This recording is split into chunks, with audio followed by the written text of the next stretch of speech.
శ్రీమాత్రే నమః. అందరికీ నమస్కారం. కుంభరాశి వారికి ఈ వీడియో మీ కంట పడింది అంటే ఇది సామాన్యమైన విషయం కాదు. ఆ పరమేశ్వరుని సంకల్పం లేకుండా మీ జాతకంలో అదృష్ట యోగం ప్రబలంగా లేకుండా ఇది మీకు చేరదు. మీరు వింటున్నది అక్షరాల నిజం. ఈ 4 రోజులు మీరు చేయబోయే చిన్న పనితో మీ జీవితంలో కోట్ల ఖజానా కలుపు తెరుచుకోబోతున్నాయి. ఈ మాటలు వినడానికి అతిశయక్తిగా అనిపించవచ్చు, కానీ నమ్మకంతో భక్తితో ఈ మాటలను పూర్తిగా వినండి. ఎందుకంటే అదృష్టం తలుపు తట్టేటప్పుడు అది ఎన్నో రూపాలలో వస్తూ ఉంటుంది. కొన్నిసార్లు ఇలాంటి ఒక దివ్యమైన సందేశం రూపంలో కూడా వస్తుంది. ఈ అవకాశాన్ని జారవిడుచుకున్న వారు జీవితాంతం బాధపడతారు, కానీ మీ సందేశాన్ని అందుకుని ఆచరించిన వారు కోటీశ్వరులు అవడం మాత్రం ఖాయం. ఇకపోతే ఈ అంశాన్ని కూడా ఇప్పుడు ఈ వీడియో ద్వారా తెలుసుకుందాం. కాబట్టి ఈ వీడియోని ఎక్కడ కూడా స్కిప్ చేయకుండా చివరి వరకు చూడండి. అప్పుడే మేము మీకేం చెప్తున్నామో పూర్తిగా అర్థమవుతుంది. అలానే జై శ్రీరామ్ అని చిన్న కామెంట్ అయితే చేయండి. రాశి చక్రంలో 11వ స్థానంలో ఉండి శని భగవానుడు పాలించేటువంటి రాశి వారు ఎంతో లోతైన మనస్తత్వం కలవారు.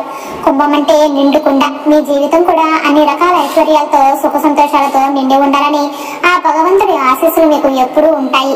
కానీ గడిచిన కొంతకాలంగా మీరు పడుతున్న కష్టాలు అన్ని మీరు ఎంతో మంచి మనసు కలవారు.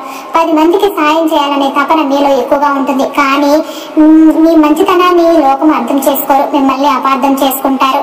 మీరు చేసిన మేలుని కూడా మర్చిపోయి మీకు అపకారం తలపెట్టాలని వారు చూస్తూ ఉంటారు. సొంత వాళ్ళ చేతిలోనే మోసపోయారు, అవమానాలు పడ్డారు. ఆర్థికంగా కూడా ఎన్నో ఇబ్బందులను చూశారు. చేతికి అది అంది వచ్చిన డబ్బు నిలబడకుండా నీళ్ళలాగా ఖర్చు అయిపోతుంది. అప్పుల బాధలు, కుటుంబ సమస్యలు, అనారోగ్య సమస్యలు మిమ్మల్ని మానసికంగా కృంగదీస్తాయి. మీలో చాలా మందికి రాత్రులు సరిగా నిద్ర కూడా పట్టడం లేదు. భవిష్యత్తు ఏంటి అని ఆందోళనలతో సతమతం అవుతూ ఉన్నారు. కానీ ఇక మీ కష్టాలన్నీ తీరిపోయే సమయం వచ్చేసిందనమాట. మీ కన్నీళ్లకు సమాధానం దొరికేటువంటి రోజు వచ్చేసింది. గ్రహాల సంచారం మీకు అనుకూలంగా మారబోతుంది. ముఖ్యంగా మీ రాశి అధిపతి శని భగవానుడు మీకు అనుకూలమైనటువంటి స్థానంలో ప్రవేశించడం వలన మీ జీవితంలో ఒక అద్భుతమైన రాజయోగం పట్టబోతుంది. లక్ష్మీదేవి కటాక్షం మీకు పరిపూర్ణంగా లభించబోతుంది. కుంభరాశి వారికి మానవత్వం ఎక్కువగా, సమాజంలో బాగుండాలి అని, అందరూ సుఖంగా ఉండాలి అనే తపన వీరిలో బలంగా ఉంటుంది. వీరికి స్నేహితులు చాలా ఎక్కువ మంది ఉంటారు. కులం, మతం, ప్రాంతం అనే భేదాలు లేకుండా అందరితో కలిసిపోతారు. స్నేహం కోసం ఎంతటి త్యాగానికైనా సిద్ధపడతారు. కుంభరాశి వారు ఎప్పుడు స్వతంత్రంగా ఉండడానికి ఇష్టపడతారు. ఇతరుల కింద పనిచేయడానికి, వారి ఆదేశాలను పాటించడానికి, జరిగిన పాతకాలపు పద్ధతులను ప్రశ్నిస్తారు. సమాజంలో మార్పు తీసుకురావడానికి ఎప్పుడూ ముందుంటారు. వీళ్ళలో ఒక చిన్న పార్టీ తిరుగుబాటుదారులు ఎప్పుడు దాగి ఉంటారనమాట. ఈ రాశి వారు పుట్టుకతోనే తెలివైన వారు. కొత్త విషయాలను నేర్చుకోవడంలో, కొత్త ఆలోచనలు చేయడంలో మీరు ముందుంటారు. మీ ఆలోచన విధానం మిత్రుల కంటే భిన్నంగా, ప్రత్యేకంగా ఉంటుంది. వారి సృజనాత్మకత వారిని ఎప్పుడు 10 మందిలో ప్రత్యేకంగా నిలబడుతుంది. కుంభరాశి వారు ఎప్పుడు ఆదర్శన కోసం జీవిస్తూ ఉంటారు. వారి దృష్టి ఎప్పుడు భవిష్యత్తు మీదనే ఉంటుంది. రేపటి ప్రపంచం ఎలా ఉండాలో, దానికి తాము ఏమి చేయాలో అని ఆలోచిస్తూ ఉంటారు. వారి ఆశయాలు చాలా ఉన్నతంగా ఉంటాయి. డబ్బు, ఆస్తుల కంటే కూడా మానవ సంబంధాలకు, ఆదర్శాలకు ఎక్కువ విలువ ఇస్తూ ఉంటారు. స్నేహంగా, సరదాగా కనిపించే కుంభరాశి వారు తమ నిజమైన భావోద్వేగాలను అంత త్వరగా బయట పెట్టరు. వారి మనసులో ఏముందో తెలుసుకోవడం చాలా కష్టం. ఎంతో లోతైన బాధను కూడా పైకి నవ్వుతూ ఉండగలుగుతారు. వారిని పూర్తిగా అర్థం చేసుకున్న వారికి తమ మనసు ఎంతో అర్థమవుతుంది. ఒకసారి ఒక విషయం మీద ఒక అభిప్రాయానికి వస్తే దాన్ని మార్చుకోవడం చాలా కష్టం. వారు నమ్మిన దానికోసం ఎంత దూరమైనా వెళ్తారు. వారి నిర్ణయాలు చాలా స్థిరంగా ఉంటాయి. కొన్నిసార్లు అది ముందు తరంగా అనిపించినా అది వారి వ్యక్తిత్వంలో ఒక భాగం. కుంభరాశి వారి ప్రవర్తన కొన్నిసార్లు ఇతరులకు వింతగా, అనూహ్యంగా అనిపించవచ్చు. అందరూ వెళ్లే దారిలో కాకుండా తమకంటూ ఒక కొత్త దారిని ఏర్పాటు చేసుకోవడానికి ఇష్టపడతారు. ఇది వారిని ఎప్పుడూ ఆకర్షణీయంగా ఉంచుతుంది. కుటుంబ స్నేహితులు అంటే వీరికి చాలా ప్రేమ. బంధాలకు ఎంతో విలువనిస్తారు. కానీ అదే సమయంలో తమకంటూ కొంత స్వేచ్ఛను, కొంత సమయం కావాలని కోరుకుంటారు. వారు వ్యక్తిగత జీవితంలోనికి ఇతరులు ఎక్కువగా జోక్యం చేసుకుంటే సహించలేరు. వీరిలో చాలా మందికి దైవభక్తి ఎక్కువగా ఉంటుంది. కానీ వారి భక్తి ఆచారాలు, సంప్రదాయాల కంటే కూడా ఎక్కువగా తాత్వికమైనదిగా ఉంటుంది. దేవుడు అంటే ఏమిటి, జీవితం అంటే ఏమిటి అనే విషయాల గురించి ఎక్కువగా ఆలోచిస్తారు. వారిలో ఒక ఆధ్యాత్మిక అన్వేషకుడు ఎప్పుడు ఉంటాడు. కుంభరాశి వారు ఒక అద్భుతమైన వ్యక్తిత్వం కలవారు. వారిని అర్థం చేసుకుని వారి స్వేచ్ఛకు విలువ ఇస్తే వారి కంటే మంచి స్నేహితులు, మంచి భాగస్వాములు మరొకరు ఉండరు. కుంభరాశి వారు ఈ ప్రపంచాన్ని ఒక మంచి ప్రదేశంగా మార్చడానికి పుట్టినవారు. ఈ కుంభరాశి వారి చేతిలో మాట, ధనవర్షం అనేది ఎప్పుడూ ఉంటుందండి. వీరి దగ్గర చేతులు అసలు ఏమీ లేదు. ఖాళీ చేతులు ముందు పెట్టుకుని లేదా ఏ రోజైనా ఎవరి దగ్గరైనా వెళ్ళి దేవి అని చెప్పి ఎవరిని అడగాల్సినటువంటి కర్మనే ఈ రాశి వారికి ఉండదు.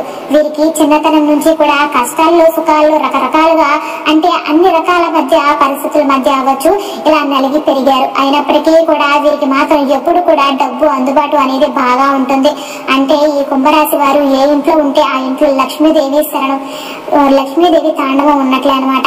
ఆ ఇంట్లో లక్ష్మీదేవి శరణువాసం ఉన్నట్లే. వీరు కలిసి వచ్చేటువంటి మనుషులు వీరి పాదం ఎక్కడ మోపినా కూడా ఆ ఇంట్లో కూడా ధనవర్షం కురుస్తూనే ఉంటుంది అని చెప్పడంలో ఎటువంటి సందేహము లేదు. అలాగే కుంభరాశి స్త్రీలు ఎవరైతే ఉన్నారో వారికి పుట్టింటి కన్నా కూడా మెట్టింటికి బాగా కలిసి వస్తుందండి. కుంభరాశి స్త్రీలకు ఎవరైతే వివాహం చేసుకుంటారో వారికి బాగా కలిసేటువంటి అవకాశం అయితే ఎక్కువ ఉంటుందన్నమాట. అంటే మగవారు అంతకు ముందులో ఏదైనా కాస్త కోస్తో ఇబ్బందులు పడి ఉండి ఆర్థికంగా ఉండొచ్చు, కానీ చాలా రకాలుగా ఎన్నో సమస్యలు ఎదుర్కొని ఉన్నప్పటికీ కూడా కుంభరాశి స్త్రీలను ఎవరైతే వివాహం చేసుకుంటారో వారికి కలిసిబాటు ఎటువంటి లోటు ఉండదండి. అష్టైశ్వర్యాలతో తులతూగుతూ ఉంటారు. అంటే సంపాదన పరంగా బాగా కలిసి వస్తుంది. మీరు చేసే ఏ పనిలో అయినా సరే మీకు ఆకస్మిక ధన ప్రాప్తి ఊహించినంత ధనము ఇట్లాగే ఏంటంటే బాగా కలిసి రావడానికి అవకాశం అనేది ఉంటుంది. కాబట్టి కుంభరాశి స్త్రీలకు చేసుకునే పురుషులు నిజంగా అదృష్టవంతులుగా చెప్పుకోవచ్చు. ఇక కుంభరాశి పురుషుల విషయానికి వస్తే వాళ్ళు కూడా అంతేనండి, మీరు తక్కువేమీ కాదు. కుంభరాశి పురుషులు కూడా చాలా అదృష్టవంతులు, మంచి వ్యక్తిత్వం ఉన్నవాళ్ళు, అలాగే తెలివైనటువంటి వారు. మీరు చేసేటువంటి ఏ పనైనా అవ్వచ్చు, అంటే అన్ని రంగాల్లో వ్యాపారం అవ్వచ్చు, ఉద్యోగం అవ్వచ్చు, ఒక చిన్న పనైనా సరే వారు ఏంటంటే ఒక్కొక్క మెట్టు ఎక్కుతూ కోట్లు సంపాదించేటువంటి అవకాశం అనేది బాగా పుష్కలంగా ఉంటుంది. పాపం మీ కుంభరాశి వారి జీవితంలో కష్టాలు కూడా అలాగే ఉంటాయండి. కష్టాలు లేని మనిషి అంటూ ఈ భూమి మీద ఎవరు ఉండరు. అలాగే కుంభరాశి మిత్రులకు కూడా కష్టాలు అనేవి చాలా ఉంటాయి. ఎన్నో రకాలుగా వీళ్ళని కింద పడి పైకి లేచినటువంటి వ్యక్తులు వీరికి పరిస్థితులు రావడానికి కారణం వారి చుట్టూ ఉన్న మనుషులే. ఈ కుంభరాశి వారు నేర్చుకున్నటువంటి పాఠాలలో కూడా మీ చుట్టూ ఉన్న మనుషులు నేర్పించేటువంటి గుణపాఠం ఎక్కువ. ఇక మీరు ఇంతకాలం మీరు పడినటువంటి ప్రతి కష్టానికి మీ ఓపికకు మీ సహనానికి ఫలితం దక్కబోతుంది. దీనికి దైవానుగ్రహం అనేది పుష్కలంగా ఉందండి. అందుకే దివ్యమైన పరిహారం మీ వద్దకు చేరింది. దీని మీద శ్రద్ధగా భక్తిగా పూర్తి నమ్మకంతో ఆచరించగలిగితే కేవలం కొద్ది రోజుల్లోనే మీ జీవితంలో మార్పును మీరే గమనిస్తారు. మోసుకుపోయిన దాని ద్వారాలని మరలే తెరుచుకుంటాయన్నమాట. ఈ పరిహారం కోసం మీరు వెళ్ళవలసింది ఎక్కడికో కాదు, మీ సమీపంలో ఉండే దేవాలయం దగ్గరికే. ప్రతి దేవాలయం ప్రాంగణంలో కానీ బయట కానీ తప్పకుండా ఒక రావి చెట్టు అనేది ఉంటుందండి. ఆ రావి చెట్టు మీకు కోట్ల ఖజానాను అందించబోయే కల్ప వృక్షం అన్నమాట. ఆ చెట్టు యొక్క ప్రాముఖ్యతను మీరు ముందుగా తెలుసుకోవాలి. రావి చెట్టు సామాన్యమైన వృక్షం కాదు. రావి చెట్టు సామాన్యమైన వృక్షం కాదు, అది దేవతా వృక్షం, సాక్షాత్తు త్రిమూర్తుల స్వరూపం. రావి చెట్టు వేళ్లలో బ్రహ్మదేవుడు, కాండంలో విష్ణుమూర్తి, కొమ్మలలో పరమేశ్వరుడు కొలువై ఉంటారని శాస్త్రాలు చెబుతూ ఉంటాయి. అందుకే రావి చెట్టుకు ప్రదక్షిణలు చేస్తే త్రిమూర్తులు ప్రదక్షిణ చేసినంత పుణ్యం లభిస్తుంది. అంతేకాదు రావి చెట్టు మొదట్లో పితృదేవతలకు కూడా ఎంతో ఇష్టమైందండి. రావి చెట్టు అంటే పితృదేవతలకు కూడా ఎంతో ఇష్టమైంది. రావి చెట్టుకు పూజ చేయడం వల్ల పితృదోషాలు కూడా తొలగిపోతాయి. లక్ష్మీదేవి కూడా ఈ వృక్షంలో నివాసం ఉంటుందని పురాణాలు చెబుతున్నాయి. అందుకే ఈ చెట్టు దగ్గర మీకు చేయబోయేటువంటి చిన్న పరిహారం మీకు అనంతమైన ఐశ్వర్యాన్ని ప్రసాదిస్తుంది. ఈ పరిహారాన్ని మీరు ఆదివారం, సోమవారం లేదా శుక్రవారం నాడు చేయాలి. ఈ 3 రోజుల్లో మీకు ఏ రోజే వీలైతే ఆ రోజున చేయవచ్చు. ఉదయాన్నే నిద్రలేసి తలస్నానం చేసి శుభ్రమైన దుస్తులను ధరించండి.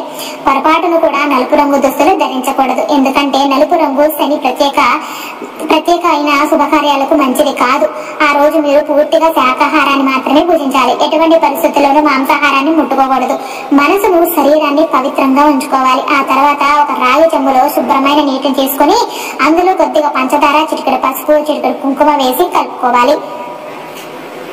మీతో పాటు ఒక మట్టిక ప్రమిదను కూడా 12 ఒత్తులను నువ్వుల నూనె అగ్గిపెట్టెను తీసుకుని మీరు ఎంచుకున్న రావి చెట్టు వద్దకు వెళ్ళాలి. అక్కడ ముందుగా చెట్టుకు మనసులోనే నమస్కారం చేసుకుని మీరు తెచ్చిన పంచదార కలిపి నీటిని చెట్టు మొదట్లో పోయాలి. ఇలా చేయడం వల్ల ఆ వృక్షంలో ఉన్న దేవతలు శాంతించి మిమ్మల్ని అనుగ్రహిస్తారు. ఆ తర్వాత మీరు తెచ్చిన మట్టి ప్రమిదను చెట్టు మొదట్లో పెట్టి అందులో నువ్వుల నూనె పోసి 12 ఒత్తులను వేసి దీపాన్ని వెలిగించాలి. ఈ దీపాన్ని అఖండ దీపం అంటారు. ఈ 12 ఒత్తులు మీ జాతకంలోని 12 రాశులకు 12 స్థానాలకు ప్రతీక. ఈ దీపం వెలిగించడం వలన వలన మీ జాతకంలోని సకల దోషాలు తొలగిపోతాయి. దీపం వెలిగించిన తర్వాత ఆ చెట్టుకు మీరు 2 చేతులతో నమస్కరించి మీ కష్టాలన్నీ చెప్పుకోండి. ఓ దేవతా వృక్షం, త్రిమూర్తి స్వరూపమా, ఇంతకాలం నేను పడిన కష్టాలు మీకు తెలియనివి కావు. ఆర్థిక ఇబ్బందులు పోయి నా ఇంట్లో ధనలక్ష్మి స్థిరంగా ఉండేలా అనుగ్రహించు తండ్రి అని మనస్ఫూర్తిగా వేడుకోండి. మీకు ఏ కోరిక ఉంటే ఆ కోరికను స్పష్టంగా కొంచెంగా ఆ చెట్టు దగ్గర చెప్పుకోండి.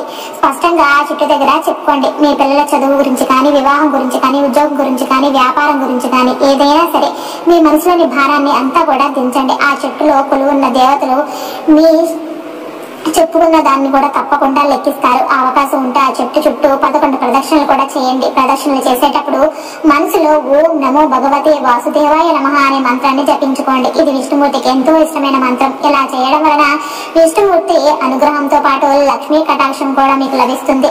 ఈ పరిహారం చేయడం వలన మీ జీవితంలో ఎలాంటి మార్పులు వస్తాయో తెలుసా? ముందుగా మీకు మానసిక ప్రశాంతత ప్రాప్తిస్తుంది.